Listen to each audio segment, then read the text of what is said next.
Alright, this is my presentation for public speaking. I have the three people here with me. This is my sister Kaylin. This is my girlfriend Hannah. And this is my friend Tristan. Hey, that's me. Alrighty, so now we're going to get started. My speech is entitled, Boot on Your Throat. Since the dawn of time, mankind has had to work. Whether for sustenance, self-improvement, or by force. Work can be a wonderful thing. For some people, it is rewarding and satisfying to see the fruits of one's labor.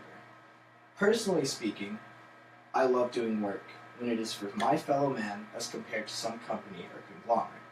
I thoroughly enjoy seeing my labor improve the lives of the people around me as well as myself. However, sometimes work can be tough, backbreaking, and in modern times, more often than not, it can be downright oppressive and infringing. In the United States, there has always been these jobs that have oppressed the masses of people performing these services. And while there has been extensive institutions to help ensure workers' rights, many bosses and companies have found loopholes, lobbied the government for less strict regulations, and sometimes even downright ignoring workers' rights. These breaches of workers' rights are still commonplace in the United States, even today. Today, I plan to speak about some of these breaches of rights, and what better way than to show the example of a corporation of today abusing their workers. Uber is a well-known company, which hires individuals to drive for them. Unlike a lot of jobs that do require driving, this one isn't a job that requires the delivery of goods or products or services, but rather it is more similar to the job of a taxi driver who drives people around in exchange for fares and money. The gimmick Uber employs, however, to encourage people to work for them is a lofty promise of a sort of self-employment in which the drivers can make their own schedules, they are promised competitive pay, and a sense of freedom of working as an individual agent of Uber. However, Uber has been finding loopholes to avoid these promises made to their laborers. Uber, unlike other taxi-esque jobs, do not offer the sort of benefits their competitors do. For example, they make their workers pay for their car, pay for their insurance, their gas, and any other general wear and tear on their vehicles. On top of that, Uber also has no policy in place for accidents, therefore having no protections for their drivers. Another injustice is that Uber also holds control over the compensation. They control their wages based upon their supply and demand, meaning while you could work whenever you want or however long you want, the overall cost of maintenance and use of resources may possibly outweigh the amount of money you make for driving in a day. This is also assuming that you even get customers. More often than not, drivers find that they either cannot find customers or they have to fight for them due to the sheer amount of other Uber drivers on the streets.